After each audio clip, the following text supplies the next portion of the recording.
What's up, fellow gamers? Phreak here. I am a game designer on the Summoner's Rift team, the team responsible for a large portion of the content you see in patch notes every 2 weeks, and I'm here to talk about some context around patch 13.15. The preview got posted on Twitter and thus Reddit and the social media earlier on in the week. However, I was on vacation the last week visiting some family, so didn't record this on the normal day, instead recording it when I'm home now on Saturday afternoon. I don't have full context into all the changes. I wasn't there for Monday's State of the Game meeting. I largely wasn't there for aligning on tactics and magnitudes and whatnot, but for what I can give context on, I'm going to give, and so let's talk about the patch that we're going to be seeing in a couple of days, patch 13.15. As always, it is impossible for us to react to pro play changes from 13.14. We had already locked the patch by the time we saw LCS playing on it at the end of this week, and so I got to see that, from my recollection, across 9 LCS games, there was exactly one AAtrox. From what I can tell so far, the AAtrox changes were so normal skewed. His win rate in Silver is actually higher than his win rate in Masters, which means he was still buffed some in high-level play. In fact, we now see him in pro play, some we weren't before, but it seems like he's actually now even better in lower skill brackets and high skill brackets. Anyway, a random thing to talk about here, but regardless, let's talk about patch 13.15, because again, there was no way to react to 0.14 for pro play. We get to react to 0.14 for solo queue. Anyway, let's go on to what was going on here. So up first is a big systemic change to Smite and Pets. And so this was a task that I grabbed. This was kind of open for anyone to take. I liked that I wanted to work on it for this sprint, and so I did. And so we'll start with the first set of goals, which was we do not want junglers, and well, really we don't want Smite, and that just ends up being junglers, but we don't want Smite to super duper screw over summoners. There was a version of Smite that was before this season, so before preseason 2023, where there was a middling amount of damage. I think it was something like 500 plus 10% max health. I forget exactly, it doesn't really matter. Either way, there used to be a middling amount of Smite damage for pets. We ultimately decided that we would rather, after some brief discussion, say no, we want Smite to deal minimum damage. We want it to deal basically champion damage to pets, because smiting Tibbers or Daisy or the Apex turret or whatever is a really, really bad experience for certain champions, and every single game has Smite in it, every single game has a jungler, and losing a core identity of your champion, being a summoner, to the jungler being around was basically something we weren't willing to support anymore in the game. Now, what's interesting, and we didn't really bring this up internally, but I saw Reddit threads about it. I responded to a couple of them over the weekend, or over the week. To be fair, I didn't really answer the question as they were asked, but the question that arose eventually was, hey, well, if you're doing this, why let us smite pets at all? Now, I'm actually of the belief that it is reasonable to let you smite pets for low amounts of damage. There are plenty of squishy pets that are smiteable. Some of them, like Yorick's ghouls and Zyra's plants, will just take their max health bar to any single target spell and will just simply die to them. And so smiting away a single ghoul, smiting away a Zyra plant is, I think, in some times actually reasonable. I think smiting a small Heimer turret to save you an auto attack against it is sometimes reasonable. Smiting a Shaco box to save you an auto attack is sometimes reasonable. Legitimately, I believe that it is sometimes reasonable to smite them. The cooldown cost is relatively low. The actual power of smiting a champion is relatively low. But there is a decent argument, regardless, of no, don't let champions smite pets at all. Just disable it entirely. Just don't let them waste the spell. I don't know if I agree with that, but at least there's an argument there. It's something that we can discuss, whatever. I think if you want to go down that rabbit hole, there's an argument for not smiting any minions at all, so that a jungler doesn't come and just tax your cannon minion. And that's a jungler being a jerk and you feeling bad for it. Yes, a jungler can secure last hit, but like a regular champion, they can just last hit the cannon minion. Again, this is an entirely different topic, one that can be brought up, one that can be addressed at another point in time. In the meantime, smiting a pet is like smiting a champion. It deals the same amount of damage. Once you get tier 2 smite, you can slow them. I think that is totally reasonable as the change for now. The rest can be discussed, but I don't think there's actually a slam dunk version regardless. So anyway, now that smiting pets is no longer extremely good and dealing half the health bar of the pet itself, well, that is a strict power positive to all of these pets. And so for the primary summoners that are affected, which is Heimerdinger, Yorick, Annie, and Ivern, basically, again, it's sort of I did the design work here largely. I did most of the tuning work. I did most of the conceptual stuff here. But again, it goes through the team. This is not like single-handedly my work here. Say, okay, well, I'm going to nerf these by some amount. Now, while I was here, I did a second set of changes that I believed in, and I spoke with August about it because he's like, hey, it feels weird that you're moving an ultimate level rank incentive. I convinced him that I think things like cooldown and damage and like maybe even CC profile is a totally reasonable thing to scale with ulti rank, but durability is an output I think should be a much more gradual scaler because the context of a level 6 champion is very different from the context of a level 10 champion. And that even though, say, like the damage of Tibbers can scale aggressively with AP, and so if Andy's doing well, she can keep scaling up Tibbers' damage and it's pretty reasonable, a pet simply surviving should be almost a given. One other piece of feedback I got was that it still is a satisfaction positive to have an AP ratio somewhere, and so I kept a functional HP ratio on the health bar of every single pet, but I got rid of, so I did a bunch of changes, right? So structurally, here's the changes, right? So pets no longer strictly gain durability per rank. None of them do anymore. For every single, at least ulti pet, I haven't looked at every single individual summon, but for basically all of the hard ulti summons, the only ones I changed were the ulti summons. I didn't change small turrets, I didn't change York ghouls, I didn't change Zyra planes. But for every one of these, their durability no longer scales on ulti rank, which means the difference between level 6 and level 10 is much more meaningful than it was before. But it means the difference between level 10 and level 11 is much less meaningful than before, because a level 10 champion is very similar to a level 11 champion in terms of the types of fights they were against, the number of enemy champions they were against. And I would say that is closer together than 6 versus 10, where you're fighting different contexts. And so this was taking their armor and MR growths and cutting them down into per champion level scaling. For most of these, this is 30 to 90, which very closely mirrors what Tibbers does on live right now. It was removing the AP ratio scaling from armor and MR that both Tibbers and Daisy had. Got rid of the AP ratio there.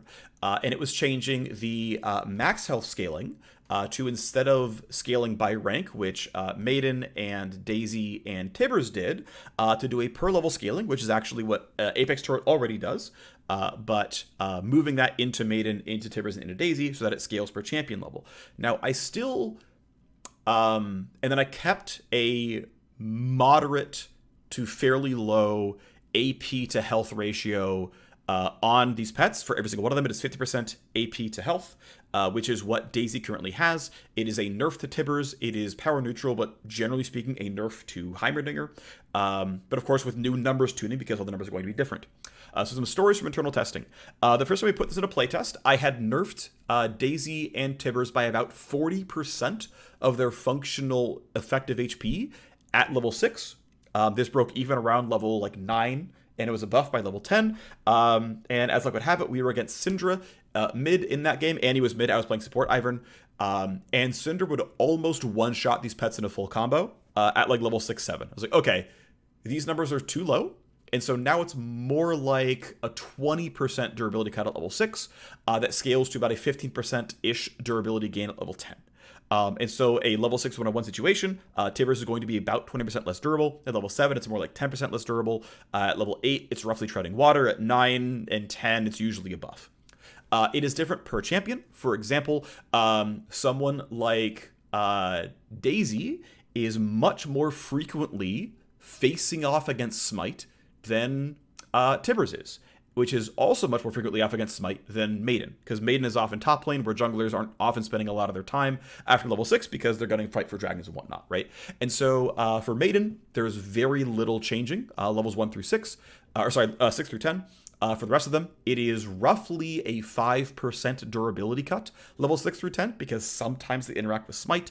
Again, this is averaging out all the levels, but roughly in that boat, using example builds, example levels, and roughly kind of scaling between these things. Between levels 11 and 15, it's about a 10% cut, and between 16 and 18, it's about a 15% cut on average for these champions overall. And essentially, the logic behind this is that the later you go on into the game, The more obvious, a 1200 damage smite was clearly going to come down against Daisy or Tibbers or something and chunk like a third or half their health bar, usually about a third. And it's like, well, really the value of an individual smite in a level 16 team fight is not that big on an enemy champion. It's 150 true damage, not a big deal, but dealing a third of Tibbers' health, pretty meaningful. Yeah, and so just sort of made the rough estimation that it should be about, after a couple of playtests, minus 5% around the first ulti rank, minus 10% around the second ulti rank, and minus 50% around the third ulti rank. Again, this scales with char level. And so, for example, a level 18 Tibbers is actually more durable in this patch than on live, but level 16 Tibbers is not, because again, it scales off character level. And so basically for most of these, you're just going to gain 5 armor MR per character level, no problem. It's going to gain some amount of health per character level. This usually has only one inflection point around level 11, where now it takes off. Keep in mind, it still has an AP ratio. The AP ratio cares about the base armor MR of the pet, which means it's going to scale up that way. And the overall logic here, again, is twofold. So one, durability of your pet, aka your pet functioning at all, because it doesn't get one shot, right, shouldn't be a factor of is a smite available on the enemy team. And the second part is that it probably should be a much smoother gradient than just Tibbers' HP literally doubles from level 10 to level 11, because it goes from 1300 to 2600. And then adds another 1300 when you get to rank 3. Yes, it's an AP ratio, but still, not only does the base health double, but the armor MR also doubles, right, between rank 1 and rank 2. To me, that was too big of a spike, and it meant that level 6 Tibbers couldn't be fair, and level 10 Tibbers couldn't be fair, and so I smoothed it out. Now, it could be that there's something wrong with the tuning here, and that it needs to be nudged a little bit, but now it is much, much easier to nudge, to say, oh, actually, we can lower Tibbers' base health by 100, and raise the health growth by 50 or something to further lower the 6 and raise the 10, and it's just much smoother overall, right? I think I have left it in a state where it is just sort of much, much easier to manipulate. I did some more under the hood stuff as well. Actually, I believe Maiden already did this, but I basically added that tech to Ivern and Annie as well, where essentially all of the data can now be stored just inside of the ulti. And the ult can just say, here's the armor, here's the MR, here's the health. And you have to go back and look at well, what's the technical base health of Maiden the unit? Because we can overwrite that in the script essentially and do the math and then go in. And so there's a bit of script that runs the second that Daisy is spawned and that Yorick is spawned and all that stuff is spawned. So that now it can just be handled on the ulti, and it's all one file. You can just edit and you can just change those numbers. So a little bit of code cleanup there for the changes as well. Okay. The other thing with them having armor and MR is because I think pets are the single closest thing to a champion that isn't a champion in League of Legends. I would argue a pet is closer to a champion than a turret is. That is sort of my opinion. Now, I think pets deserve to have their own unique rules. But it could be that maybe down the line, if we want to do hey, let's do a sprint on really going deep on pet rules, it could be that pets should count as champions for things like turrets warming up. It could be that pets should count as champions for things like being able to exhaust and ignite them, and it's actually correct to do so because it's going to be meaningful enough.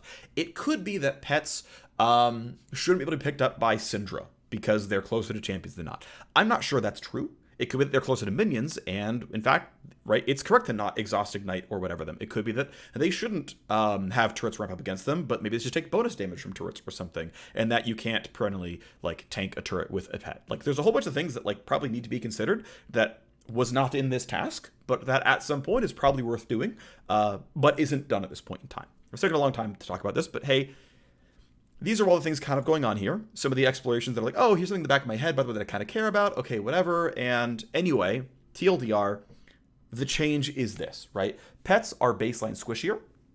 Pets scale off char level for their durability and less about rank, and honestly less about your gold income as well, because in my mind, they should be baseline. Their ability to exist shouldn't require you to have a lot of income. The ability to deal a lot of damage should, right?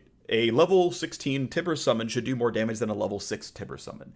A Death Cap Annie should have Tibbers deal more damage than a non-Death Cap Annie. However, Tibbers just being allowed to exist in a team fight should probably be a little bit more generous to the player and a little bit more reliable, and so that is what's happening here. They still scale pretty aggressively off of character level, specifically off of your character level.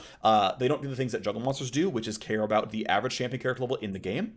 that is a possibility that we could do, right? It might be actually that it's correct for support Annie and mid Annie to have the same durability baseline on Tibbers itself. I don't know if that's actually correct. I haven't given it really very much thought, but it's possible that we should like super ultra normalize pets in the game. I'm not sure that's true, but it is a consideration, one that I haven't really had much of, and again, I haven't spent a lot of time on, but there are a lot of things that we could theoretically spend time on fine-tuning around pets at some point in time.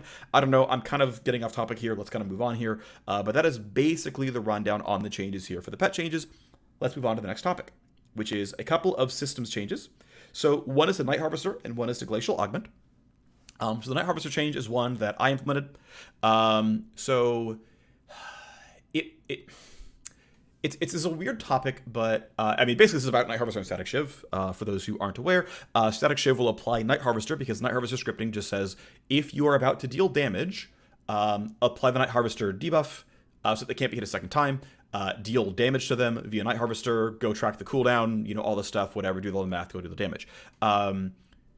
Night Harvester is one of the only items in the game where it just says, hey, if you deal damage, apply me.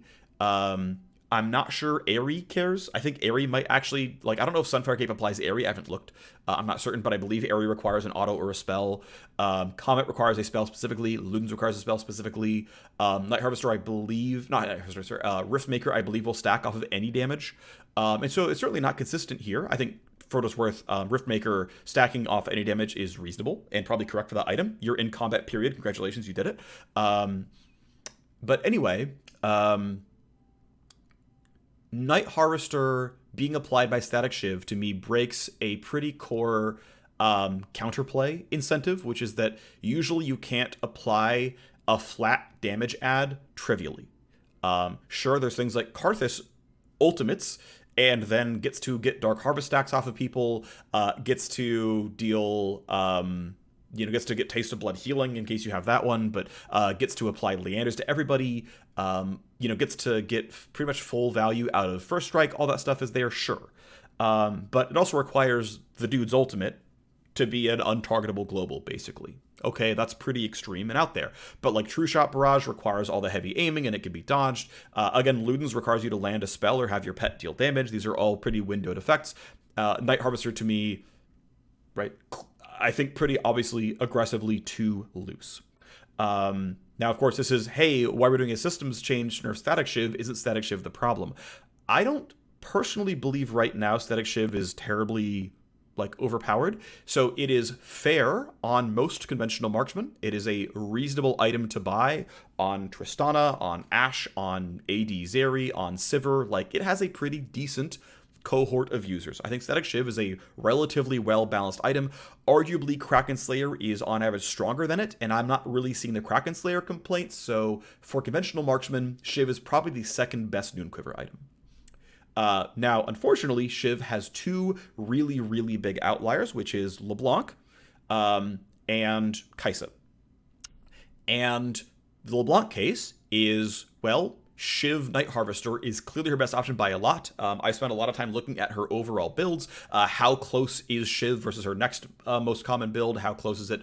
How close is Harvester versus Ludens as your second option here? Obviously, the fact that you have really good wave clear out of Shyv makes you not need the mana as aggressively. So, of course, there's less of a need to go for Ludens Tempest. Those, this of course makes sense. But Night Harvester is so clearly above the next best option that my belief is that Shyv Harvester is just simply a really busted combo. What's interesting is that really only LeBlanc, and you can asterisk Kaisa here, but for now, really only LeBlanc is the only mage that is abusing Shyv. Zoe was pretty good with it for a little while. I've seen the Kennen builds. They don't seem to be very good. I've seen the Akali builds. They don't seem to be very good. Initially in the first patch, I saw some TF builds doing this, but someone like, even Kennen to be fair, but like Kaisa and TF and whatnot, these are auto-attacking champions who ostensibly get use out of attack damage, critical strike chance, and attack speed. And to me, shipping an item that is a good hybrid item that says, yes, we're playing hybrid Kaisa, we're playing hybrid Varus, we're playing hybrid TF, and saying, hey, we shipped a strong hybrid item, I think is a reasonable state for the item to be if it doesn't do anything illegal. And now that as of 13.14, it cannot one-shot cast minions, and as of 13.50, it's not going to apply Night Harvester and deal like 250 damage from off-screen and Fog of War chaining off of a minion. Okay, right? Like, substantial gameplay wins have been made here. The one concern, though, is that there is still really low counterplay on the Lich Bane effect itself, right? The initial tuning of Static Shyv was I took Lich Bane's AP ratio because I figured, well, certainly it's going to apply in an AoE, but the stat profile is much, much worse than Lich Bane, so we'll see what happens if I take its proc damage and just crib it 1-for-1, same AP ratio, and say, well, but it's going to be harder to apply it, its cooldown's going to be much longer, its stat profile is going to be bad for most champions here, maybe it's going to be okay, we'll let players figure it out, with functional playtesting. That was kind of logic here. I was like, okay, well, turns out it is too good, and it turns out that someone like LeBlanc can just use it as a Lich Bane, because with how well Distortion works, it's actually just the same cooldown as Lich Bane, basically. Every W is going to nearly full charge this thing. Oh, okay, well, now it's AoE Lich Bane. Oh, shoot, okay. And that's the part of the logic where, okay, is it Night Harvester's fault now, where the counterplay Night Harvester is far too low, or is it simply that, hey, Shyv is just not allowed to do this much damage to champions on multiple bounces? This could be things like it falling off over time. This could be things like the AP ratio being nerfed. I don't know. I think I'm getting very off topic on Shyv. But essentially, hey, Shyv Harvester is clearly doing too well on LeBlanc is the impetus here for this change. Night Harvester now requires you to land an auto attack or deal spell damage or deal pet damage to trigger Night Harvester. By the way, the spell damage and pet damage logic is identical to Luden's logic. I literally Control-C, Control-V'd the if statements around Luden's Tempest, and then added an or if it comes from an auto attack, and then put all the damage in there. Instead of it just being like, on deal damage, apply damage, it's if it's from a spell, or if it's from a pet, or if it's from an auto attack, nest all the damage logic here. I spot checked. I went in and tested locally Nidalee and Elise, which are two of the biggest users of this item. Every single ability that deals damage applies Night Harvester that, used to. Your auto attacks work, your traps work, your spiderlings work, all the spells work, so should be absolutely no change to these champions. But it's, hey, if your cooldown came back and they were taking red buff ticks, that's not going to do it anymore. If you bought a Sunfire cape, Sunfire's not going to apply that for you anymore. If you bought a Static Shyv, not going to apply it for you anymore, right? So those things are going to go away, which is a 1 in 1,000 for those champions. But hey, by the way, that's the change here, right? The other one is a Glacial Augment nerf. I think I'm the one who brought it up. That made us go to the change. I didn't implement it though. This is basically a one-off comment. We were planning for the patch, and so one of the things that's been in the back of my head was the durability update from 12.10 was a very good change. And as much as the community sentiment is Riot keeps undoing the durability update, from what I can tell, that's not true. I think we've roughly treaded water ever since the durability update from the middle of last year, in that we haven't generally actually power crept the game in terms of damage. We haven't generally nerfed durability more than we've buffed it, as far as I can tell. Doing a really simple check of how many times have we buffed damage versus buffing durability. Those seem to be, and similarly nerfing either of those cases, those seem to be in pretty much equilibrium. So I don't believe we've done anything large in terms of actually undoing the durability update. That said, I think we can go further. I think we can further lower, especially early lethality. There's a lot of considerations here, to be clear. Some of them being that the durability update is what pushed us into an enchanter meta, especially in pro play, where if you can't threaten killing an enchanter with an all-in, why bother playing Nautilus anymore? They're just going to play Lulu, have better team fighting than you, go have their top laner play Ornn, because Ornn's a better tank than Braum will ever be. Lulu's going to be a better support than Braum will ever be, so why bother playing Braum? Let's just go play Ornn every single time and just play Lulu with a hyper carry. And we're just going to solve into that case. And unless your assassins are so strong they can reliably kill the AD carries, which is, not... that is an okay game state, to be clear. Assassins being good is fine. But it got us to the point where we were seeing Ashe versus Azir versus Varus as the support matchup. And I think that was probably being a little bit too extreme. I think pros were wrong to go that far down the rabbit hole. But it's actually, all we're going to do is play for who can lane bully the most, because no one can die to an all-in. So screw it. We're just going to play poke wars. And this means we're going to see a zero support which, again, I don't think was actually ever correct, but that's where pros sent themselves. Either way, that is one thing that is a very, very big consideration, which is bot lane needs to be appropriately lethal in order for this interaction to exist. And same for top lane, by the way, right? For Quinn and Vayne and whatnot to be, and Jace and so on, to be acceptable top laners, they have to die to Darius and Jax sometimes. Otherwise, Darius and Jax don't have a lane to go to. And so there is a lot of very important contention here, especially in the case of ranged champion durability, especially early in the game. These lanes need to matter to them. But in terms of things like, hey, how lethal is Darius versus Jax? We might need to be concerned about that. In terms of Nautilus being at 12 deaths a game because supports don't actually have gold income, that's where this kind of came in for me, which is, hey, I don't... Basically, the impetus in the back of my head was, I don't think it's fun for tank supports to have to run Glacial because Glacial is so OP that they can't run Aftershock, which means they can never frontline.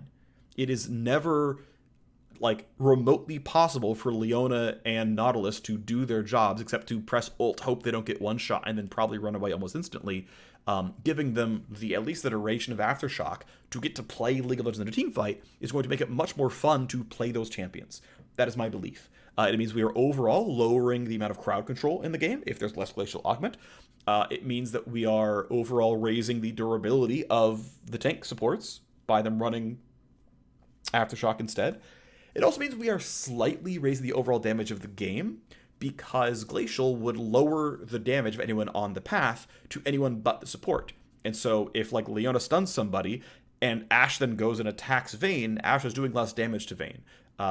That's no longer true if they're just running Aftershock. So that's sort of happening, but I think like this was largely driven in my head by the experience of playing a tank support and like letting them go to Aftershock primary. And again, Glacial is actually just a little bit overpowered. And so I said, hey, I think we should nerf Glacial. This was pretty much immediately met with like, oh, absolutely, we should do this. At least, unless it was someone else, actually might not have been my drive. I don't remember now, like thinking back around the meeting where we like said we wanted to do it. It actually might have not been my call. Either way, or like my suggestion, either way, I'm very much behind this. Like, this is a very, very good idea. Not only is Glacial overpowered, but I think the experience of playing not Glacial as a tank is a better experience overall. So anyway, that change is happening. Cool. We're 30 minutes in on like 4 lines of changes. Let's go to champion changes. I have less context on many of these because, again, I was not around for the state of the game meeting and a lot of the stuff around why we're doing what we're doing, but we'll go into them one by one. So champion changes. There's an AAtrox nerf. Contrary to popular opinion, so there are 2 illusions I wanted to dispel here. So one thing I will admit to is that we absolutely want to shape League of Legends the game and the way it is played in our image of the best version of the game. This means if we want to have pro play, have carries viable in every role, it means that we will make changes such that at the highest level of play, carries are viable picks. This means if we think the early game is too snowbally, we will make, like, not even in pro play, but like in solo queue, whether it's challenger or diamond or gold or silver or whatever, if we're like, hey, if we think the game is too snowbally, we will try to make changes to make the game less snowbally. If we think top laners don't have enough agency over who can win the game, we will make changes to have top laners have more agency over who wins the game, so that better top lane wins can be more of a true statement. If we think junglers have too much early gank agency, we can make changes to lower overall early gank agency and gank power, PvP power, clear speed, who knows what, of junglers, right? Whatever tags we want to take to make the game to a better state. That is our job as game designers. But we are generally going to do this in very broad strokes. And so AAtrox was simply a good option of a top laner we could buff for both, hey, solo queue top lane agency. I took the first round of AAtrox buffs and I gave him AD ratios so that he can convert his gold leads into winning the game. And a smart suggestion for another designer was to give him better wave clear. It's felt bad for other AAtrox players. And so late game, he can clear waves. So he can go push out his side lane and either have the 1v1 agency to push and go for a turret, or the ability to say, hey, I have a lead, I'm going to crush the wave, then come down and join the team for team fights. Right, and say, yes, let's give you late game power, because on average, the way this seems to math out statistically is that in the early game, top laners have a lot of agency. A snowballing top laner can have a lot of say over who wins the game. I believe this tends to manifest in I put the other top laner into the dirt. They can't play the game at all. And now that I am 1.5 champions and you are 0.5 champions, we've got a really big advantage here. This is going to snowball into us winning the game and the game ending at 20 minutes. But on average, late game, top laners have less say over who wins the game. Like, if all else becomes equal, and then we get a gold lead at, let's say, 20 minutes, that gold is best spent on Zeri, or in some cases, a champion like Kayle or Tryndamere, and less often on a top laner. And so it's like, well, okay, if a 20-minute gold lead matters more on a top laner, then hey, a late game gold lead can translate to victory in top lane. And so AD ratio buffs and late game anyway buffs on AAtrox, right? Like, consistent logic here, right? This is not taking, hey, AAtrox is my favorite champion. I'm pretty sure I'm Mastery 1 on AAtrox. Right? This is me saying, hey, well, AAtrox is low win rate in solo queue, has room for buffs, has room for low MMR skewed buffs, right? And late game buffs tend to be low MMR skewed buffs, by the way, because the average challenger game ends in, I don't remember exactly, but something like 23 minutes, and the average like bronze game ends in like 28 minutes. And so those 6 minutes much more often get expressed in bronze games than in challenger games. And lo and behold, if you give someone late game power, if you put more power into their rank 3 ultimate or into per level champion growth or something else, that power will tend to manifest in lower MRs. From what I've spot checked so far on the patch, AAtrox is actually win rate wise very, very lightly low MMR skewed because he has a lot more late game power. And so everyone who's saying that AAtrox is really, really, really overpowered and giga overbuffed, that you're going to tend to feel that in lower MMR bands. And if you look at high MMR bands, Aatrox indeed only gained about 1.5% win rate, which was the win rate target, but he gained something closer to 3.5 or 4% win rate in lower MMR bands, where obviously that was a very, very large buff. To go from like a 47 to a 51 is a really big jump in power level, right? Whereas going from like a 49 to a 51 is much less severe. You're not going to feel it nearly as strong. Obviously, again, Aatrox still a very strong champion, and hey, admittedly, the buffs were too much, right? And I actually brought him up as a potential micropatch target. I brought him up as, hey, should we consider micropatching Aatrox? The buffs were clearly more than we anticipated, more than we wanted. The call was ultimately no. Said, hey, unless you were extremely highly confident that he's going to be 100% pick ban and pro play, we should not micropatch this champion. Aatrox was in 1 out of 9 games in the LCS playoffs earlier this week, and even across other minor leagues, there isn't even a single league on 13-14 where he's 100% pick ban. So, again, these changes were really, really low elo skewed to, like, even in, like, Tier 2 or Tier 3 or Pro Play, he's certainly much more present than before. These buffs clearly mattered, but he's not 100%. By any means, and not even in a single league in the world that's playing on 13.14. And of course, again, solo queue in low elo, he gained a whole lot more. Regardless, we were walking back the buff somewhat here onto Aatrox. I think it's a reasonable change. Basically, the Q AD ratio buffs being walked back by half. Keep in mind, the base damage nerf on Q is still there, which is 0 to 20. And the wave clear buff on Q, which is 0, 5, 10, 20%, or 0, 5, 10, 15%, sorry, increased damage to minions at eventually 6, 11, and 16. Those changes still in, and so this ends up being lesser of a buff. I expect this to actually land Aatrox. I actually believe this will actually land him slightly below 50% in all skill bands. We'll see. But it means that it now takes 200 total AD to equal the old damage of the ability, which means it is definitely a nerf until you are well past one item, or, you know, your Conqueror is stacked and your ulti's on, things like that. But it's going to take much longer. Now, keep in mind, Aatrox has like 61 base AD or something, and 5 AD growth. So like his base AD level 18 is like 150 or something. But just, yeah, this is I would argue this is more than half. Like, I think it's going to walk back more than half of the win rate from the previous patch, because the previous AD ratio buff came with a base damage increase, or a base damage decrease, and this is not being coupled with the base damage getting walked back. So just want to bring that back up. Regardless, Aatrox was deserving of buffs. He got them. We overshot the target. That's our mistake. Let's move on. Caitlyn is getting buffed here. This is, I think, the biggest individual balance change regret I have this year. I shipped the Caitlyn nerf from earlier on in the year. I'm actually the one who suggested it as well. Unfortunately, this was getting caught in the middle of spring playoffs where the LCK had 100% or like a 85% presence or something like that on Caitlyn. And as one of the top 2 leagues in the world, we know really heavily the LCS takes a lot of cues from LCK. They are often relatively correct. I personally, my belief is the LPL and LEC are the most advanced drafting leagues in the world, are the ones that if I could look, if I was told to only look at 2 leagues in a heartbeat, I say LPL, LEC. Absolutely the case. But LCK is an easy third. And anyway, in this patch that we're looking at the data from, it was basically 100% presence in LCK postseason, which means, hey, the best teams in the first or second best team of the best teams of the first or second best league in the world is playing this champion constantly nonstop. And keep in mind, like, we just came out of Worlds where 3 out of the 4 semifinal teams were all LCK teams, right? This is before MSI. It's like, okay, well, by for all indications suggest that the LCK is the dominant region in the world. And if they're saying, hey, Caitlyn is still the best AD carry right now, right? We've made all these changes. This is before mid-season, right? This is like, hey, we've pushed away from enchanters. We've finally gotten into tank supports in a large portion of the world. We weren't on hyper carries right now. We know, what's going on, like Lucian, lane boys, whatnot. It's like, okay, well, in the LCK is really happening. And we think it's going to spill over to other leagues. And so Caitlyn was already relatively highly present earlier on in the year. We had nerfed other AD carries. Like Xayah was really good in like 13-1B. We nerfed her down. We had these other changes going on. It was like, okay, well, Caitlyn looks like Caitlyn's top dog. And, if we're trying to like slowly lower bot lane agency, we can just sort of do like slow rolling cascading nerfs of ADCs over the course of the year as one way of tapping down agency and making AD carry less overpowered. So let's go this way. And Caitlyn had like a 1% win rate nerf. It was -2 AD. It was -1 armor. And she went from like 90% present or something in LCK playoffs to 0% present all around the world for the rest of the year. She's just gone.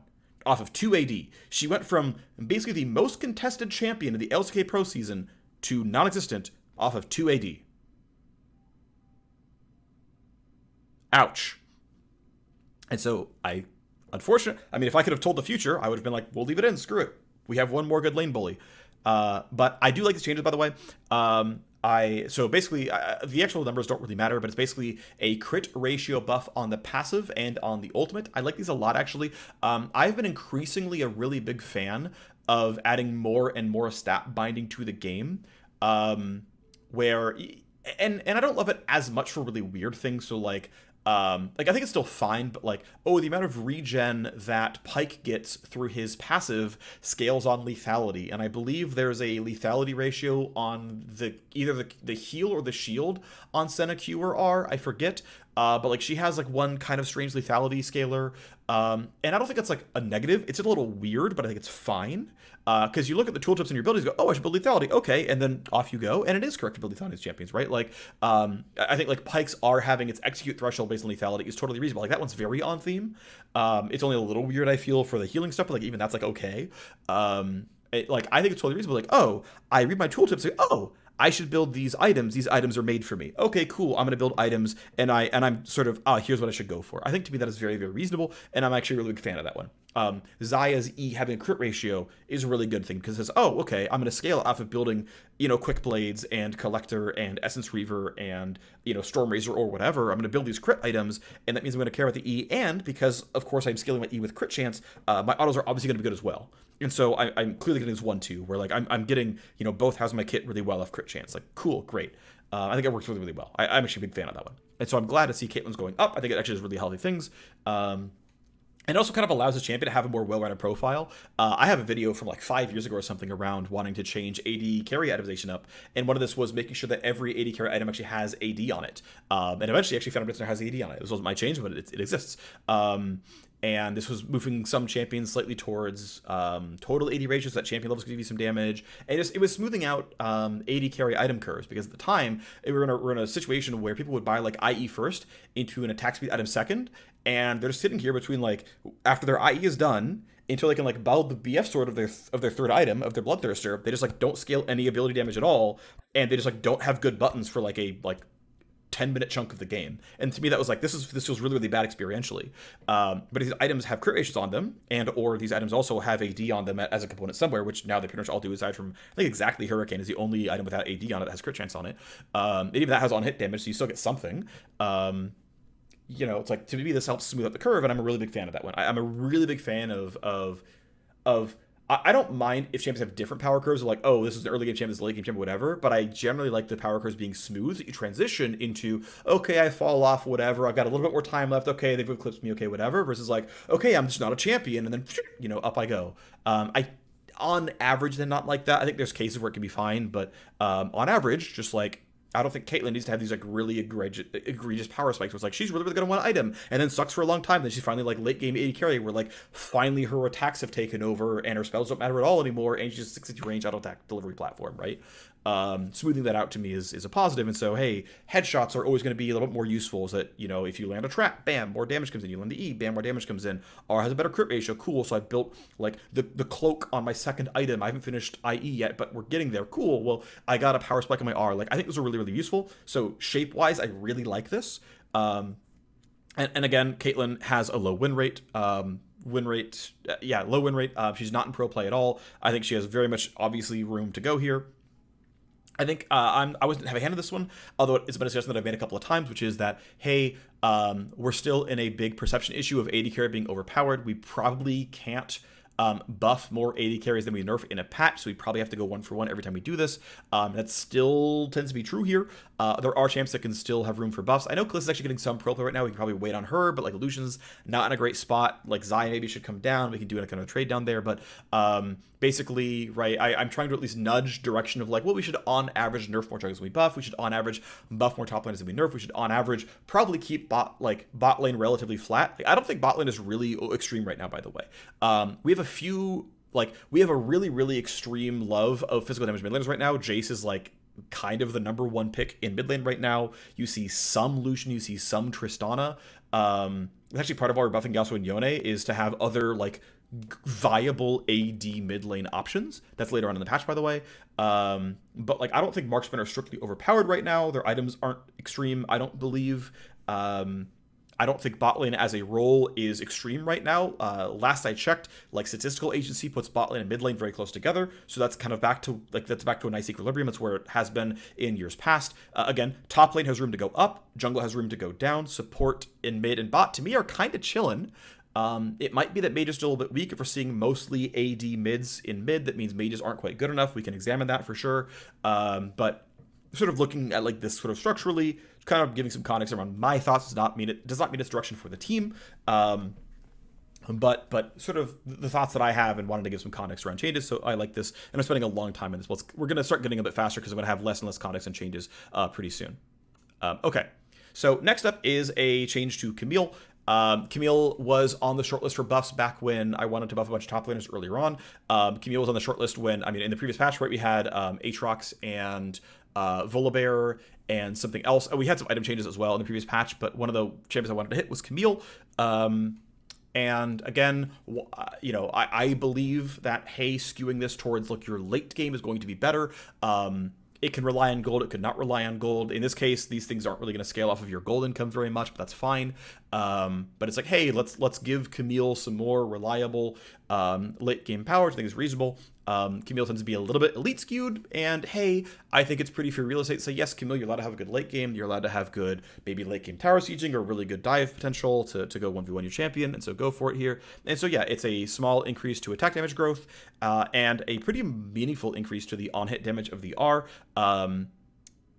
Not much to say here. I think these are good changes. I think this, again, obviously is a buff to Camille. It actually pushes her toward Trinity Force because both of these outputs scale off of your attack speed. And in the case of AD growth, actually scales your Sheen more aggressively on Triforce compared to how it's, and it also scales threefold strikes compared to what it scales on Divine Sunderer. So I think that's good. Triforce Camille seems to be the strongest version of Camille. Overall, I think these are good changes. I was, happy to get Camille buffs earlier on, and so we get them, and so hooray for that. Gwen. I do not have context at all on why these levels were chosen. Gwen being a buff, of course, for, again, giving some power to top lane. Base health regen will, I believe, tend to impact lower skilled play more than high skilled play. I think regen just people get chipped a bit more in lower skilled play than higher skilled play. I could be wrong about that one. That is my theory right now, though. But I believe some of the content I saw was around trying to make her matchups less spiky. And so, if W, right, clearly has really strong, it's really strong in team fights, really good against range champions, but if you're someone like maybe Jax and actually Singed as well, there's like some really aggressive melee matchups where Gwen has just no control over at all. And it's like, well, okay, if the W has some more baseline throughput against a counter matchup, then Gwen is a bit more matchup flat. I don't have really strong opinions of whether Gwen's matchups are too sharp or not. I haven't looked. I don't really know. I know on average, top laners are pretty dissatisfied with how spiky their matchups are. So if we move in the direction of making top lane matchups a bit less spiky, a bit more flat, that's probably an experiential win for playing top lane, and that, over time. And the thing is, like, there's not an easy silver bullet for like, well, now top lane matchups are less swingy without changing like every champion's AD and AP ratios and making them scale with champion level. Or maybe it's, we're just going to give Dorn's Shield another 100 base health. And that's probably an easy, like, one-stop swing that could be done or whatever. But I don't want to dive on this too much because I'm going to get off topic really quickly. And it could be that there are some good systemic changes for that. But I guess to get a little bit more on topic, my belief of directionally what we should do with top lane, and I'm not sure this is actually correct, but it's what I have right now in my thought process is, I think it would be good if top lane matchups were flatter, not flat, but flatter.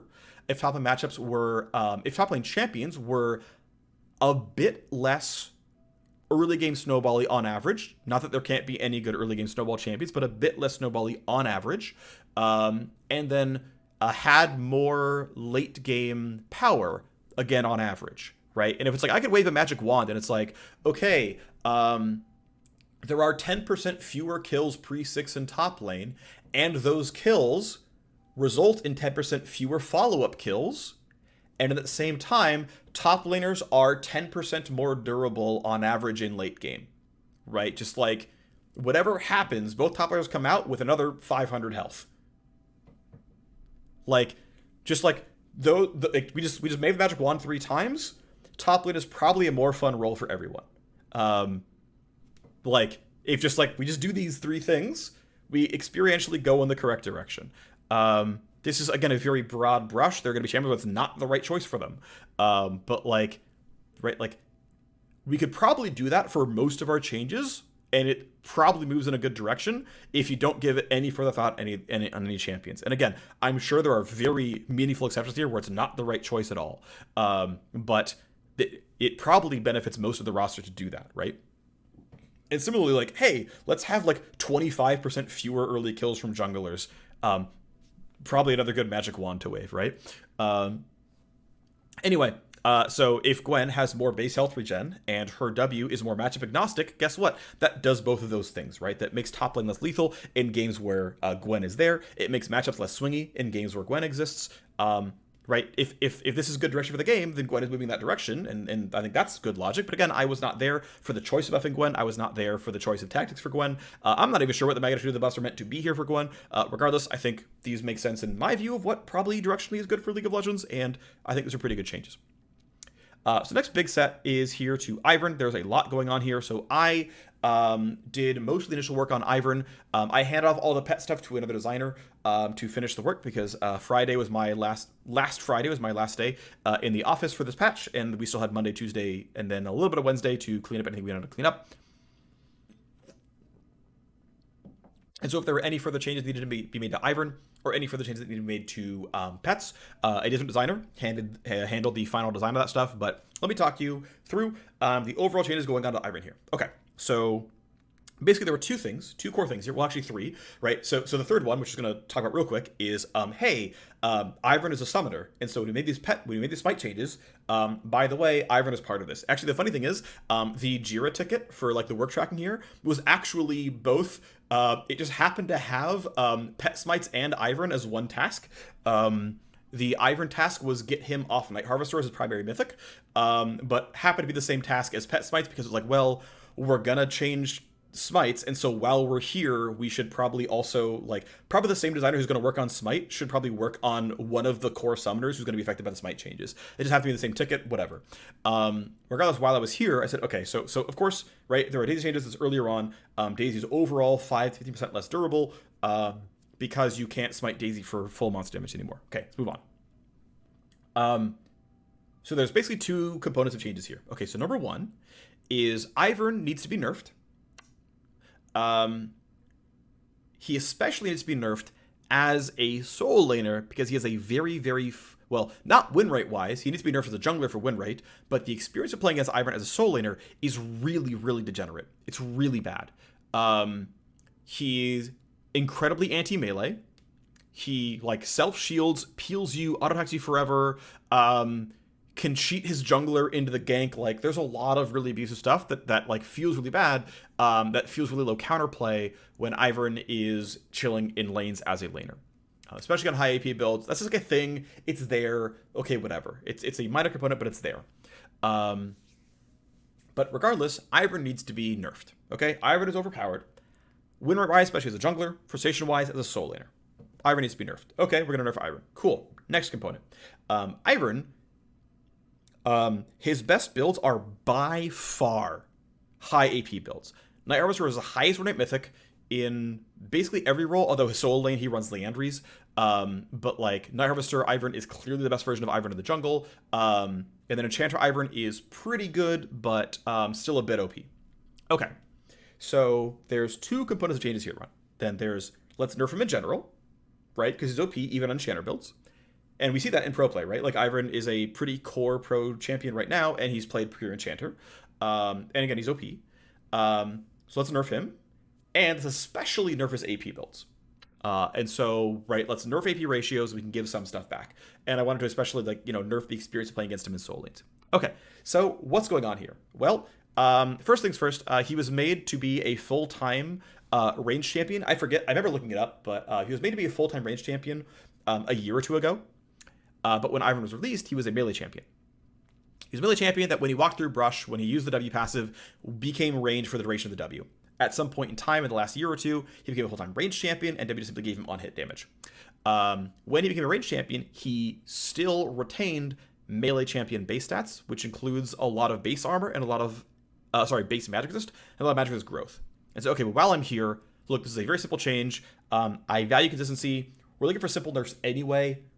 MR nerf. Honestly, the fact that he can get, and the funny thing is, like, his win rate in mid is actually higher than his win rate in top, even though he's much more popular as a top laner than mid laner. Just saying, hey, look, you're gonna take full damage, you know, full range champion damage from Syndra and Annie and whatever. Like, we can just ship that, right? Like, if he's manifesting as an enchanter and he's playing backline, shooting his teammates using Daisy, he's not gonna use that MR very much. When he's manifesting as a laner and he's up against Rumble or Kennen or Syndra or whatever, he's going to use that MR much more aggressively when he's actually fighting people. Even if you are in top lane where you're facing off against like Garen and whatnot, like there are still a decent number of magic damage top laners. Gwen on your stream right now is one of them, for example. It'll still impact some of your matchups. You'll still lose win rate, especially in mid lane where it's actually his second highest win rate role is actually mid lane. It'll still, I think, disproportionately affect him when he's infrequent one-on-ones than when he's pure backlining playing as an enchanter. So I think that was a laning focused nerf, and again, very easy to do. Look, he's a range champion, we should just do this, right? And I was pretty attached to doing that once I realized it was there. The other biggest, the next change I actually found, actually the first change I actually did, was nerf the EAP ratio, buff the base shield.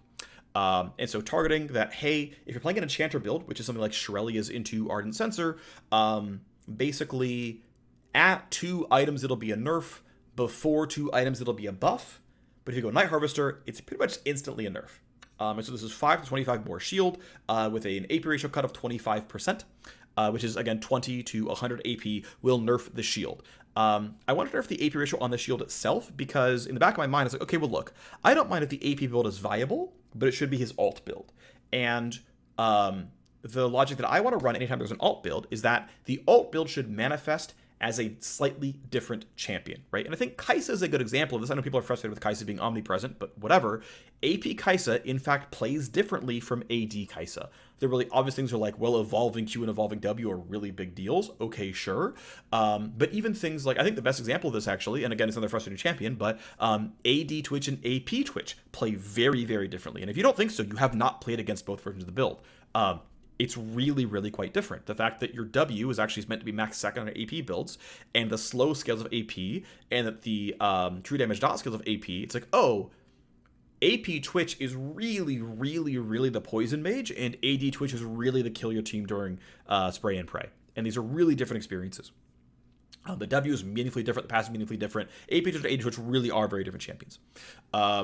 Regardless, okay, so I kept most of the damage on AP ratios for Ivern, but we cut the E shield AP ratio a bunch and said, look, the base damage is going to be still high. Again, and this basically means that, hey, if your build is Shurelya's Redemption, we have strictly buffed this champion. At least the shielding, right? If your build is Shurelya's Redemption, this is a strict buff.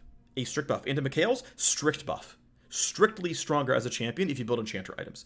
Now, if your build is Staff of Flowing Water and Ardent Censer and these things that have trailing AP on them, especially Staff of Flowing Water, yes, you will eventually eclipse 100 ability power and move on. But even if your build is Shurelya's into Ardent Censer, that's still not 100 AP without significant investment through runes and like a Darksteel stack and whatnot. So it's still going to be just fine, right? And so Enchanter Ivern loses MR, has a power neutral-ish shield, and we move on from here.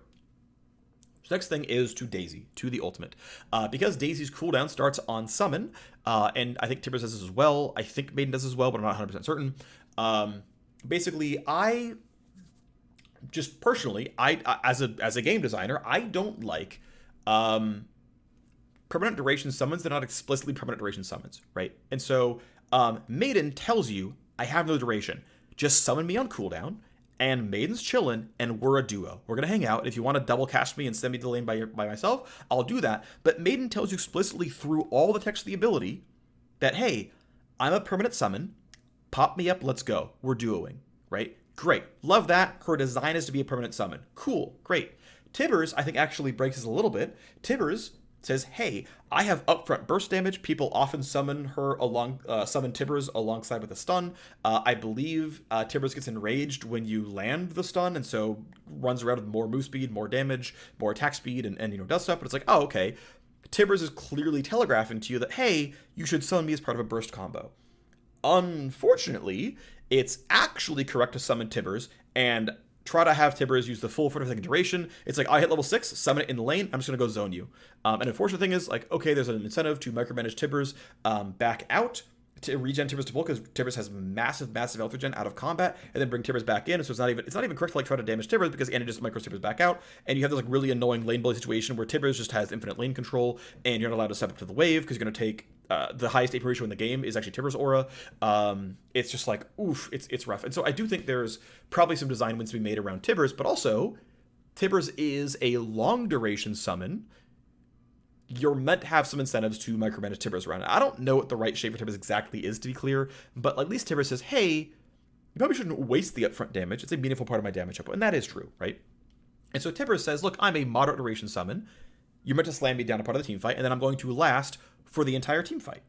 Or I'm going to try to, and if you kill me, okay, that's why I have a health bar. I'm meant to be killable, but maybe not the ideal target unless I'm really out of position. Okay, fine. And right, Annie has E to give Tibbers the shield and everything else, and the move speed, and right, there's a whole kit around using Tibbers well, and Daisy's not far apart, where Ivern wants to shield Daisy and keep Daisy alive in the queue, puts Daisy in a melee range, the E gives her a shield. It's, there's a lot of value here, right? But anyway, the fact that R lasts for a minute and has no on-summon text means Daisy is actually the maiden. You should kind of just summon Daisy on cooldown and just have Daisy out at all points in time. There's not really much of a reason to summon Daisy at a point in time. It's nowhere close to Tibbers shape. And I don't like that when it's like, oh yeah, just keep Daisy on forever. She even has health regen. So she's gonna be topped off between fights pretty easily, though it's not nearly as high as Tibbers. And it turns out that like with any modern amount of ability haste, which by the way, every Ivern ever rushes cooldown boots, and then in solo queue they get Night Harvester, which has ability haste as its mythic passive. And a lot of the items that the champion buys anyway has haste, and it's like, oh, you just have 100% uptime on Daisy. And it's like, Daisy to me is much closer to Tibbers than she is to Maiden, and to me, I feel like she should live closer to the Tibbers line, and it's like, look, I actually really believe this duration needs to be, we'll just bring it, like, 45 seconds is a long time. It's still going to be far longer than a single team fight. In fact, it can be long enough that you can, like, win the team fight, and then she's still alive for the entire Baron take, right? And Tibbers is too, but it's like, hey, I believe it is correct to walk it back down a little bit, so that it's not close to an infinite duration summon. To me, like that, to me is just like, I don't think that's the skill, like an important thing for the champion. It's a very, very long time for a 50-second duration change, but a belief I have.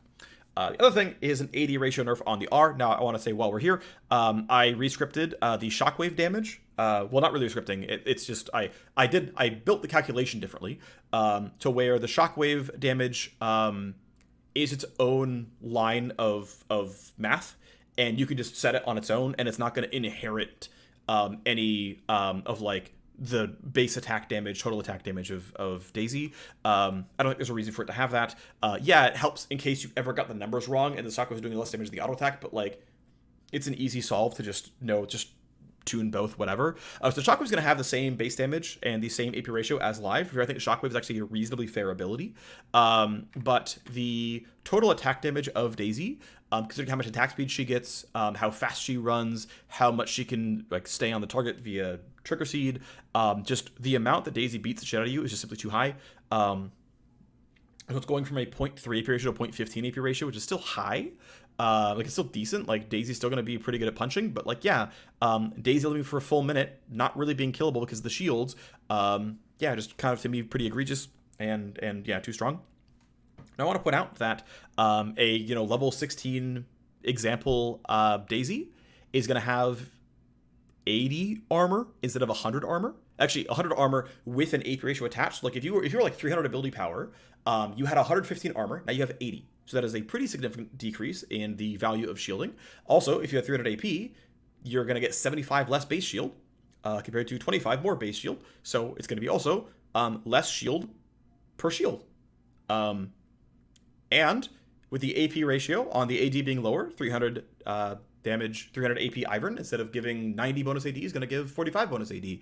And so the whole, yeah, I'm Ivern spamming E shields on Daisy, and the E is refreshing because it's not hitting enemy champions, and she has so much armor, she's just like withstanding turret shots just in the face of the shield. Like that whole use case is going down in 3 situations. Lower armor on rank 3 Daisy, no armor from the AP ratio on the armor on Daisy, lower AP ratio on the shield itself, and lower AD from the AP ratio when Daisy's punching a turret. And yeah, this like aggressively lowers the degree to which Ivern and Daisy can just go backdoor a turret for full health without losing any health here. All these things are good changes in my opinion, and I'm glad we're doing them here. Finally, there was one compensation change, which is to try to preserve some level of the enchanter pattern of Ivern, which is, hey, basically doubling the base value of the W on allies. AP ratio unchanged, self ratios, self-base damage unchanged, but if I put the W down and my ally walks through it, cool, a little bit stronger, congratulations there. What this turns into basically is it's possible that some versions of Ivern will try to max W second because the rank up incentive is doubled. The only rank incentive on W, by the way, is the selfish and ally on hit damage. It's the only incentives on the ability at all. There's no cooldowns, no duration, no mana cost, no nothing. It's just, hey, how much on hit damage is good? And so half the ability has its level incentive doubled. So you might consider it now. I believe that true support Ivern might consider maxing W second. Keep in mind, Q's rank up is cooldown, damage, and root duration. E's incentive is shielding, damage, and cooldown. You probably still max shield first no matter what, especially with the rank up ratio of E actually increasing by 5 per rank. But we might see W second as a core build for Enchanter Ivern. Considering the other changes to Ivern here with the MR nerf and everything else, I don't expect Ivern to be substantially buffed as support, but I think, honestly, as far as secondary roles go, if Ivern is a primary jungler secondary support, to me that seems like a fairly reasonable role for him as a champion. He's pretty obviously an enchanter and does some pretty interesting things as an enchanter summoner. That is, yes, we have it with Annie somewhat, but I think, overall, I think if Enchanter Ivern is solid, to me, that's probably reasonable. But we'll see. If Enchanter Ivern's 53% win rate, we have a nerf next patch, well, the W is clearly the reason why, because everything else is pretty much not a buff to Ivern. So I don't like to talk about Ivern, but again, it was actually a pretty big set of changes, so I want to talk about them. Kaisa, I actually did the first glance on Kaisa changes here as well. So once again, we cannot react to pro play data from 13.14. So we didn't have any way of knowing what the 13.14 static Shyv changes were going to be to this champion. Of course, the core build in pro play and the core build in solo queue for Kaisa is static Shyv into Nashers into either Rageblade or Ludens or Deathcap. Right? It could be pure AP, could it be Rageblade and Chillin'. To me, I think the best version of Kaisa is not going into Ludens, not going to Death Cap, but the funnest version is actually the Shyv, Nashor's Rageblade, pure hybrid your whole kit matters experientially. Like, as much as people like XD, why you letting this champion have a 40% win rate, I think that is the wrong line of reasoning. Kaisa is a like 51.5% win rate champion, so she's like a little overpowered, but like not extremely so. And being popular shouldn't warrant punishment. I don't think pick rate is a good determination of power. Pick rate is a really good determination of fun. Now, obviously, winning is fun, right? Buffs increase the winner of champions. Nerfs decrease the winner of champions. Or yeah, like, buffs the pick rate of champions, and nerfs decrease pick rate of champions. Yes, of course. But like, there are about 40 champions with higher win rates and lower pick rates than Kaisa. There are. It turns out Kaisa's really fun. It turns out that Hybrid Kaisa is a really fun champion, and the people really like playing it. Yes, she's very, very strong. I'm not going to say Kaisa is weak or even exactly balanced. Kaisa is overtuned. This is an accurate statement. But to say that she is like some kind of absurdly giga-busted, like a nightmare champion, is just not correct. She's a little too strong. One thing that is also true with AD carries is the pool is smaller. So not only is the pool smaller, right? I mean, there are fewer viable bot lane marksmen than any other sort of role combo, right? There are plenty more available junglers in many different play styles than there are bot laners. And even though there are many viable mages out there in the bot lane, we do see a decent amount of Ziggs now, which is cool. And in solo queue, we see a pretty good amount of Karthus. Cool also. There's basically those two exceptions and nothing else, right? People don't play any other stuff. Like, Senna plus farming tank is still viable, by the way, and no one plays it. But, like, Senna set is good. Senna Tahm Kench is still good. Senna Yasuo is good. Senna Karth is good. Senna Swain is good. Senna Seraphine is extremely strong. And people aren't really playing it. So, look, there are plenty of champions that are plenty powerful that people don't play because, you know what? People on average want to play what's fun. It turns out Hybrid Kaisa is really, really fun. She's also quite strong, but she's really, really fun. And so quoting pick rates, I just feel like you're misguided when you're looking at pick rates. Now, if we're saying, hey, pro play is stale, that's valid, right? We want variance in pro play. We want different compositions. We want different things going on. And again, what it comes down to is there aren't that many bot lanes people actually want to play. Even at the highest rate we've ever seen, Taliyah has never had remotely close to the same pick rate as Yasuo, and Kalista's never had the same pick rate as Caitlyn, Jinx, or Kaisa. It's never been the case. Sivir's never going to be as popular as champion. Sivir is a fairly low popularity champion. Just is what it is. It's just true. Anyway, let's get back on topic. So because there are fewer viable champions, and also some champions that are also not very popular, you're going to condense pick rate toward certain champions, right? Like, the most popular bot laners are going to be really, really high in pick rate because there aren't a lot of really popular bot laners. There are a lot of really popular top laners. There are a lot of really popular mid laners. So anyway, just bot lane in general is going to be more condensed towards the top because of there aren't as many champions out there. The second thing is bot lane has the lowest counterpickability of any role in the game. Top lane is very clearly highly counterpickable. Everyone who's worth their salt trades their top laner for last pick and tries to let the top laner get counter because it's so impactful. Mid laner is second place in that regard. And I mean, I feel like you don't play bot lane if you don't understand that supports matchups matter way more than bot lane matchups do when playing that role than AD carry matchups do. That's clearly true. And so it's like, well, okay, only jungle and only bot lane. Those are fighting for last place in terms of counterpickability, which means, well, guess what? If you can you can blind pick an AD carry much more frequently than anything else. Now, certainly, I'm watching the LPL playoffs, and it's like there is a ton of blind pick Jace that's only going mid. So there are occasions of blind pick of mid laners that are just showing up every single game, sure. But like bot lane doesn't really have, as an AD carry, really, really sharp matchups because the supports actually dictate the matchup flow, and you counterpick them. And off you go. And so if there's no counterpickability, and the champion pool isn't wide, of course you coalesce on certain champions. And this means you're going to have this sort of like triumvirate almost always especially in pro play, where at MSI, the best 3 champions were Lucian, Jinx, and Aphelios in the minds of pros, and they just banned Lucian and just traded Aphelios and Jinx back and forth and said, we'll blind pick it. And said, look, they're not so strong we need to ban them. It's like, we'll just trade 1 for 1. The matchup context is irrelevant, whatever, who cares? I'd rather get your mid laners off of comfort or whatever, because also, probably the power level between Aphelios and Jinx in the next one wasn't very high, so it wasn't even really worth banning them and having them go down to Xayah, because who cares? It wasn't going to do very much, whereas like getting someone off Cassante means more, getting someone off Jace means more, or fighting for Jace means more, or getting Vi means more. So, bot lane, very contextless, very shallow pool by comparison, and so you're always going to have this coalescing towards the middle, and up it goes. That's just kind of always going to be the case here. Like it's true to the champion pool, and despite other things being viable, people don't play the other stuff, right? We don't see a lot of mages, despite mages being very, very good for the last 5 years, right? Ziggs has been good for 5 years. We don't see much of it, right? Like, this is true. Either way, let's talk about the nerfs themselves, which is that Kaisa, of course, is deserving of a nerf. Kaisa deserving of a nerf. And so the changes that I implemented was Q AP ratio cut by 1/3, and the W cooldown on hit being cut by 8.6%. And the logic here was, okay, well, if you're going to go... So it's a little bit weird here, right? Because there's conflicting points.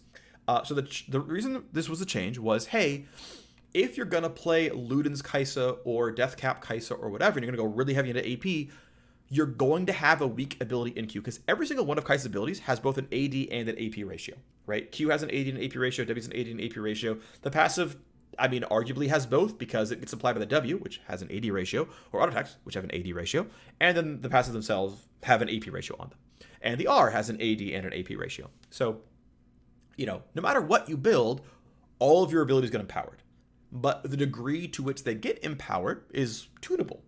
And so if I'm like, well, actually, if AP Kaisa is actually, her power is loaded into maybe the 5th plasma proc and it being a really big burst of damage, or, right, the Nashor's Rage Blade obvious synergy of magic damage on hit, cool, great, that's a pretty safe spot to be, because, right, every AP Kaisa build builds a Nashor's Tooth, which means they are clearly going to attack you and deal on hit damage, and so, like, those should be preserved, right? That, you know, part of her gameplay is already to get into melee range, and that was sort of where this came from, was, okay, I don't want AP Kaisa to be, I'm going to throw javelins from long range forever.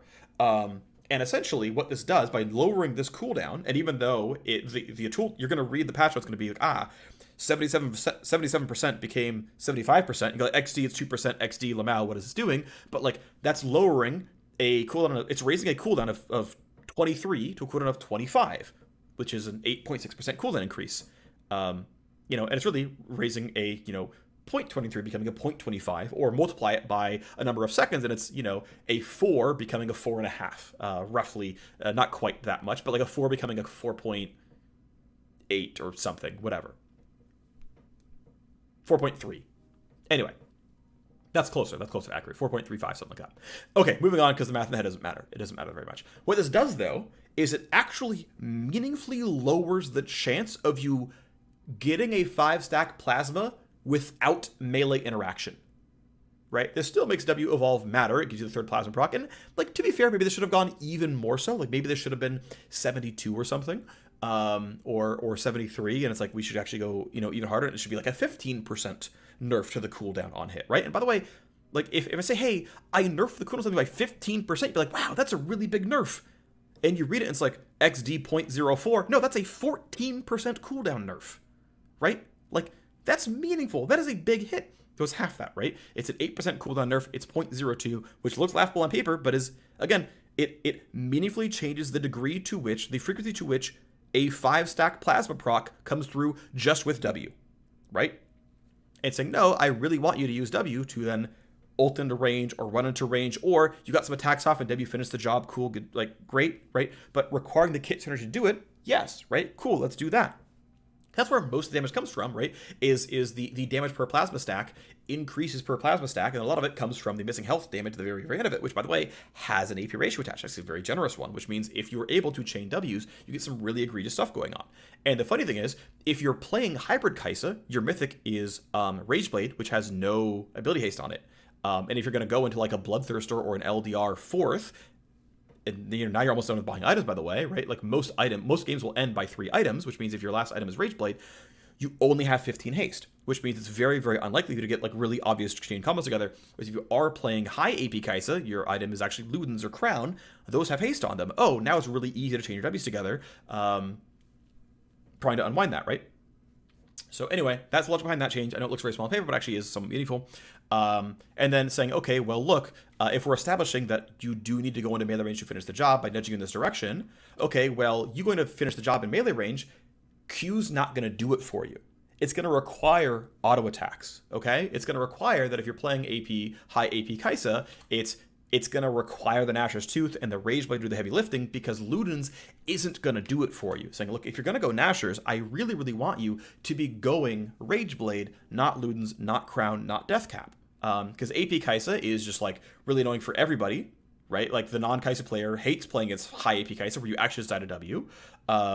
And hybrid Kaisa cares about the whole kit. So great, right? If you're getting more attack damage through building a Rageblade, if you're going to go build a Bloodthirster next or an LDR or something else to get more attack damage, we're going to get your Q evolve. You're going to get your AD ratio is going to carry your Q damage, and you're still going to have a meaningful Q. But if you're going Ludens, well, hopefully you can't just chain W's together to stack Placid Procs, and it's going to really, really require you to use your attack damage stats for this, which, by the way, without any more attack speed, without any more attack damage, you're going to have a hard time doing the rest of the job.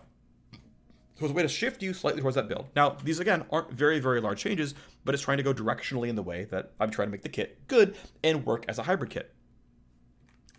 Ultimately, though, the number of times we've seen XD 0.02, this means nothing, and this ratio meaning nothing, whatever, because it's a 0.1 AP ratio nerf, which is a third off the AP ratio, means that people, like, pro players will read this change and be like, it's fine. Even though it's going to be probably a decent win rate nerf. And so this ends up being a very, very effective pro play lever. This ends up being a very effective elite lever. Early laning is really, really elite skewed and pro play skewed. And seeing 3 nerfs in the patch notes is the kind of thing that pro players will actually react to. It's the weirdest thing, but 1 + 1 + 1 is less than 4.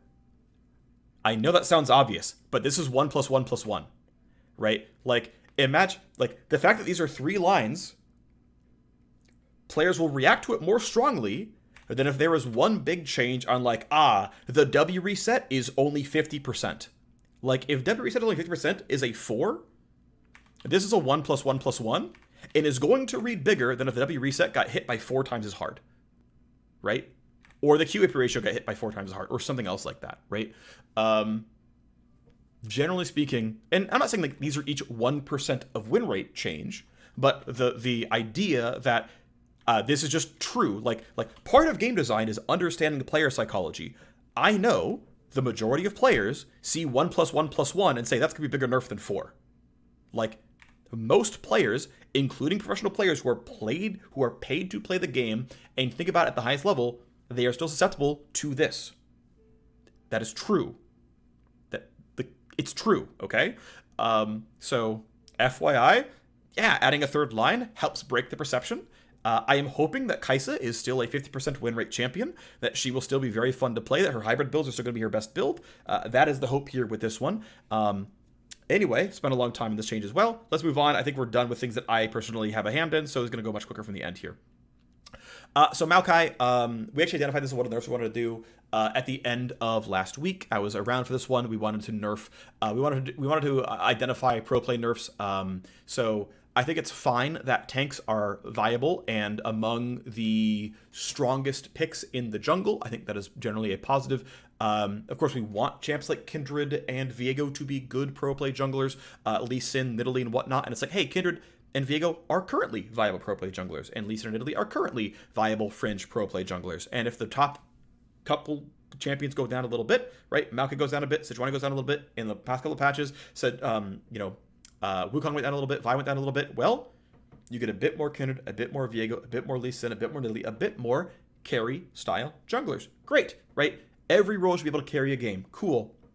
Wonderful. Let's do that. That seems wonderful. Let's do that. Okay, great. But yeah, while we're here, let's tap down the top end, right? Let's tap down the jungle. Let's on average nerf jungle more than we buff jungle. Let's tap it down. Okay, monster, Q damage, down by I think it's a flat 20 on Maokai. Great, there's a nerf. Nami, win rate, not in a very good spot after the Lucian unbinding. Overall, had to be kind of nerfed with some of the Lucian binding earlier on. Nami got nerfed earlier on in the year. This was also part of how we were like in a super hardcore enchanter meta. We're seeing like a ton of Yuumi, a ton of Nami, a ton of Lulu. There's a little bit of Karma even still. And it's like, okay, well, let's try to get pro play to a watchable state. Let's get it towards tanks. We had tank buffs in either 0.3 or 0.4. And we nerfed some enchanters. And okay, let's bring up Nami some. So passive. I think this is the base move speed it provides, as well as the AP ratio on the move speed granted, as well as some flat damage on Q. I'm a really big fan of actually giving enchanters, like, Nami is not at risk of becoming a good solo laner, right? We're not close to that being the case. And to me, it's like, hey, like, I believe that we should just accept that we should low elo skew enchanters. Like, on average, I think we should do that. Not in every single case, but I think on average we should do that. And actually, it's more we should non-pro skew enchanters. I think enchanters are good for League of Legends. I think having a help my team playstyle be good and rewarded is a good thing for the game. It's a good thing for player psychology of hey, we're not at each other's throats. We're not going to compete over resources. Your success is my success. My success is your success. Let's work together. I think trying to embrace that to some degree and pushing that to the forefront in the game is a good thing. That said, pro play doesn't need that. Pro play is already highly coordinated, and outside of some extreme examples, players are going to work together and like each other and work towards a common goal. I would like to carry that over to solo queue. Unfortunately, we're in a pretty rough state with player psychology here, where I think people feel really strongly that their teammates are holding them back, and something that I think from a lot of angles probably should be worked toward. And a small portion of that is, yeah, there are enchanters, and enchanters are good, and like Nami taking waves is clearly not going to win you the game. Ivern taking waves probably shouldn't be winning you the game. I honestly believe that junglers maybe shouldn't be able to smite cannon minions, because that's just kind of rude. Or like when a jungler takes a wave, it just automatically shares it to the laner, right? Like, I don't know, but some kind of working together. Either way, some level of collaboration is good, and enchanters are really, really good at collaboration, right? And so I think enchanters are really, really healthy for a solo queue environment. The problem is enchanters, when you already have a pro metagame where people are coordinated, right? Because professional players are coordinated, doubling down on that even further via enchanters means you just get hyper carry, AD carry meta. And that is not fun to watch. And so pro play doesn't need help coordinating. And so we actually kind of need to push them towards selfish solo queue-esque champions to create a variety of experiences. And in solo queue, actually would prefer to push them towards this instead. And so this could be things like, oh, actually, enchanters can scale off of gold a lot better because in pro play, enchanters will literally walk off of waves to donate their XP to the AD carry. In pro play, AD carries the same level as mid laners by like 25 minutes every time. In solo queue, it never catches up, even in challenger. And it's like, oh, well, actually, if it was like reasonable for an enchanter to take waves, and it was like, actually, you were like happy that Nami was there with you hitting your minion wave or absorbing XP, or you're even happy that Nami got first blood, because Nami's going to be really, really good at supporting you, then great, right? And so it's like, well, actually, giving enchanters some selfish outputs, and especially like some gold scaling outputs, to be fair, this is not an AP ratio increase in the queue, where it's like, especially the ones that are in no danger of being poached by soul lane. So, right, Karma and Lulu are in danger here, but like Nami isn't, Sona isn't in danger here. Honestly, Seraphine, people just chose to bring her to support anyway, but Seraphine is a reasonable champion. Emilio is also not in danger of being a soul laner. Like, these champs who have no wave clear. It's like, well, actually, it turns out that what if we just did this, right? What if, we let them scale with gold and it was actually fine, and you were like, oh, Nami got 2 kills. Well, that's great because she's going to do really, really well with that gold. And it turns out that like she's going to land some sick bubbles in team fights. She's going to have 400 damage bubbles because the AP ratio is good enough that like we're okay with Nami. And it's not that the fantasy of a Nami player is I'm going to frag people, but like letting all those outputs be pretty good probably reasonable, right? That is a different project, and I don't think support is in urgent need of look. So in terms of backlog projects, like, hey, what if we really try to solo queue skew a bunch of enchanters, which is they can take gold and take XP and feel good about it. That's not as urgent as other things. Even if that was something we're going to approve. But it is a thought process that I have as I keep going off on different tangents. Next, the champ designer who did the Rell midscope, and I think he did an incredible job with the Rell midscope, is coming through with some QOL stuff. So, and some of this is just consistency, and some of this is actually a nerf. So this is the order at which your passive applies before or after dealing damage is consistent right now. The change is that the passive will apply after dealing damage. So you will deal fully mitigated damage on your first auto attack, your first Q, your first whatever, your first R, and then it will shred. So this is a very, very light power, negative down to Rell. Overall, though, despite Rell being nerfed in the previous patch, Rell seems to still be the #1 champion in pro play in 13.14. Though we have limited data in really mostly only tier 2 leagues. Though, unfortunately, Rell may still have to be nerfed at some point. We'll see. Next is Q Flash. Q will now lock in the direction of your stab, and so you can Q, flash sideways, and it will still go in that direction instead of queuing towards a point, and it will, go sideways, which I think should make Q flashing probably more intuitive, and I think probably the way these abilities should tend to work overall, so very big fan of that change. Then there's some minor changes around W, things like when you are starting your flip animation, you will actually gain more move speed to further close the gap, and having you're letting your flip actually deal damage to monsters because of the way that's hooked up, so minor stuff there, but a minor couple of changes there. Next is Sejuani, W damage nerf here. This was like Maokai, identifying that Sejuani was seemingly the #2 jungler. TBD Rell, obviously Rell is a flex pick, so, depending on how many times she goes into support versus jungle, could arguably be considered the #2 jungler, but regardless, Sejuani flat damage down on W. I believe this is like -10 on both halves, maybe it's -10, -20 on the other, but either way, flat damage reduction on W. Notice that it's a early game focused nerf on junglers. This one is actually PvP damage, so Sejuani is going to be worse at overall early dueling. Obviously going to be a slower clear, much like with Maokai Q, so though the ability to do a 3-camp clear and show up at level 3 isn't that heavily hit, it's still going to slow down these junglers somewhat. None of the champs are going to do level 1 clear. Like, 1 camp and a gank is not really going to happen, so even if the path is slowed down a little bit, even on a 3-camp clear, probably a good thing overall, especially, again, Sejuani going to lose some PvP damage with this one as well. So a reasonable set of nerfs here. I think a good to continue to tap down junglers on average, especially in the early game. I think good directionally for the game. Shyvana got a lot of power with the update in the previous patch. Ultimately, some AD growth down, some HP growth down. These will tend to be stats that are low elo skewed. And so flattening out Shyvana by skill level, a good thing. Shyvana already has some pretty good growth metrics via the fact that she's going to scale off of the number of dragons she can kill and whatnot. Overall, champ is doing very, very, very well. Win rate incredibly high. Obviously, the change in the previous patch was a lot of power, and so like looking at it, saying, hey, which ones do we want to tap back down? AAtrox wanted to tap back down. Shyvana wanted to tap back down. Lissandra we kept. Zyra we kept, at least for this patch. Again, I wasn't around for all the meetings around this stuff, but Shyvana, I think, a very reasonable target for tapping back down. It looks like the AD builds are her best build by a small amount. Again, this champion has far too high of a win rate. Totally able to do some reasonable nerfs here, and just very simple stuff, saying, yep, you're just going to scale a little bit less towards inevitability. Congratulations, we are nerfing a jungler. Taliyah is getting some changes here as well. This is a bit of flat damage on the Q, and some cooldown and monster damage on the E. Taliyah jungle, I think, has generally been a pretty well-enjoyed role for the champion, so bringing it back to some level of viability seems fine.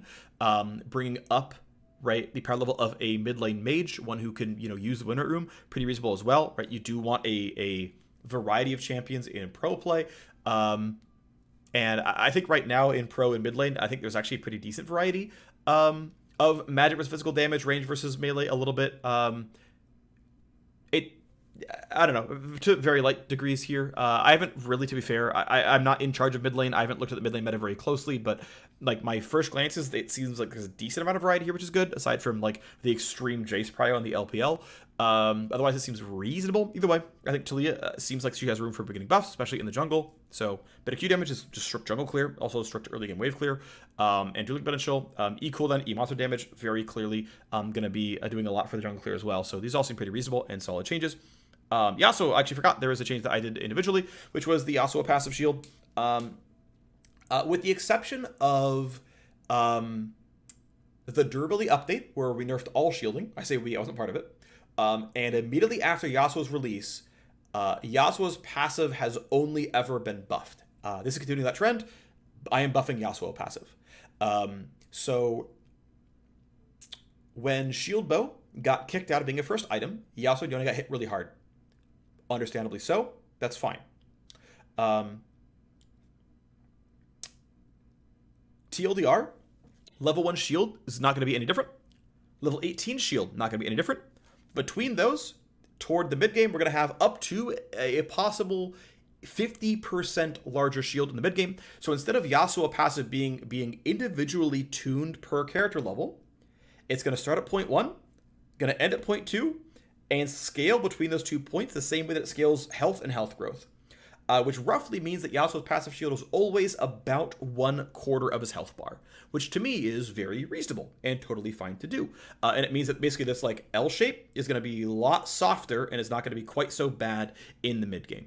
Now it's worth noting that Yasuo's passive shield has a very, very, very short duration.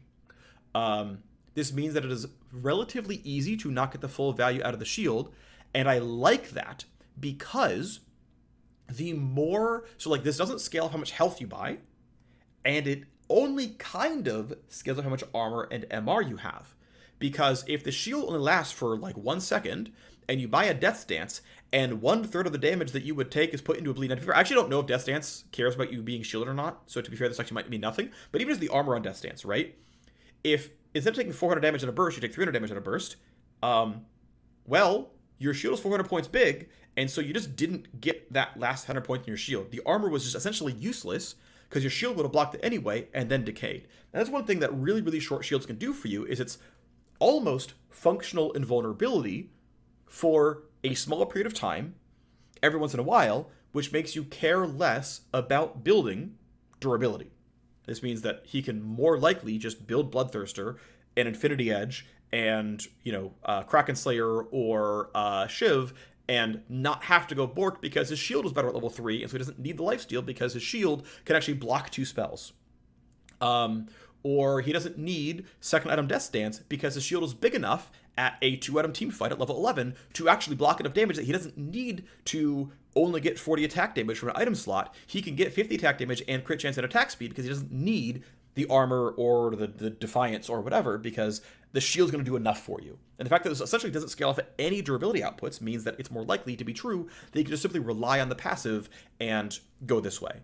And so making the passive very, very strong, again, there is a number to which this shield does not scale in any way after armor because it will never block the full damage at that point. And so that is the direction there. And again, very aggressively a mid-game fat shield buff. Yone W shield, I believe this is a flat increase and an AD ratio increase. Very similar logic here of just like, hey, Yone W is functionally health regen using it in lane. Yone W is functionally flat base health here as well. This, to be fair, I think the shield on W lasts long enough that you will probably cut through the entire thing. So it does make it scale off of armor and MR. It does not make it scale off health though. But it does scale off of just, straight up bonus AD. And so, and I believe at least the cast time scales off attack speed. So getting it out more reliably, pretty useful there as well. Anyway, went an hour and a half. This is the patch preview. Can't give you context on everything. I didn't work on all this stuff, but I think it's a pretty cool patch overall. Thanks for watching. See you next time. Bye-bye.